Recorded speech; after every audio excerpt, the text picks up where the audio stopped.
The Gulf War didn't end the way anyone expected. Iraq had one of the largest armies in the Middle East. Yet it collapsed in just 100 hours. Today, we uncover how the world's fourth largest army fell almost instantly. And what really happened in the final days of the Gulf War. In the previous video, we exposed the real reasons the Gulf War began. The debt, the oil, the political traps, and the conversation Saddam misunderstood. But understanding why the war started is only half the story. Today, we dive into how the war unfolded, why it ended so fast, and how the consequences shaped the Middle East for decades. This is the true story of Operation Desert Storm, January 17, 1991. 2:38 a.m. Baghdad time. Without warning, the night sky over Iraq exploded with light. Coalition jets launched the biggest air campaign the world had ever seen. Crimson tracers shot up from Iraqi anti-air guns, lighting the sky like a storm of sparks. But it didn't matter. The coalition had stealth aircraft, precision missiles, satellites, AWACS radar, and a level of coordination Iraq couldn't match. In the first hours alone, the coalition struck over 600 targets. Air bases vanished. Communication lines were cut. Radar sites were blinded. Iraq's command structure, the brain of the military, was shattered. For the next 38 days, the bombardment didn't stop. Every day, hundreds of aircraft flew missions.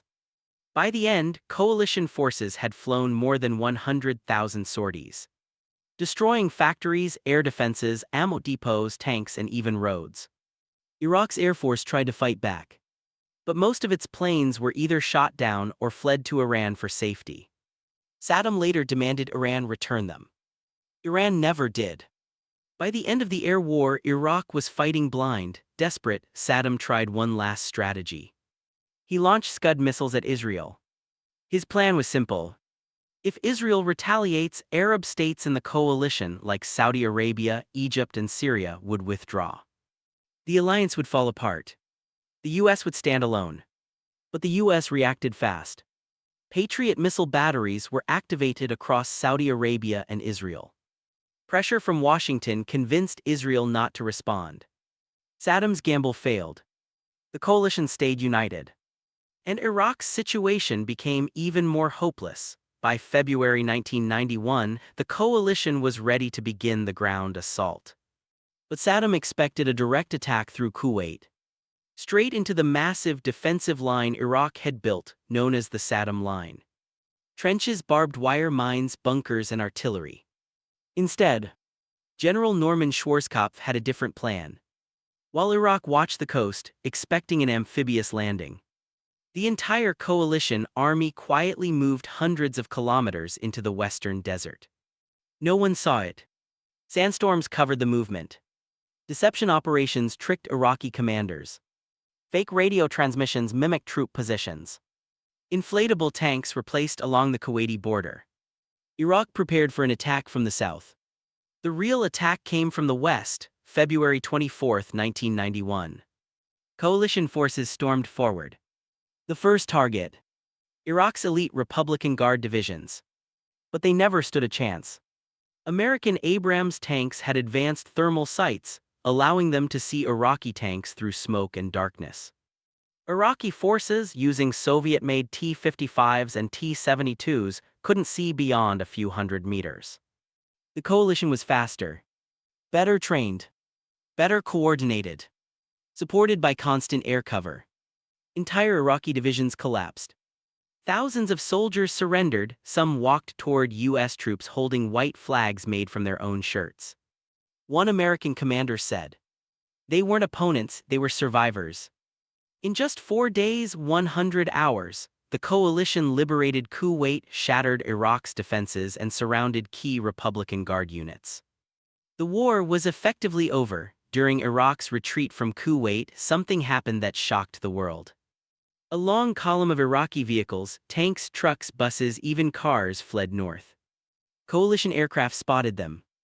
Believing this retreat was actually a repositioning for new fighting, they opened fire. What followed became known as the Highway of Death. Hundreds of vehicles were destroyed. Black smoke filled the sky. The images spread across the world. And for the first time, people questioned whether the war had gone too far. Some argued it was a necessary military action. Others said it was a massacre of soldiers who were already defeated. But whatever the truth, it pushed President George H.W. Bush to end the war quickly. On February 28, 1991, he announced a ceasefire. The Gulf War was over, the fighting ended. But the consequences were just beginning. Iraq was hit with crushing sanctions. Its infrastructure, power plants, water systems, transportation lay in ruins. Hospitals ran out of medicine. Food shortages worsened. The Iraqi people suffered for years. Saddam stayed in power but weaker, isolated and paranoid. He ordered brutal crackdowns on uprisings in the south and north. Hundreds of thousands were displaced.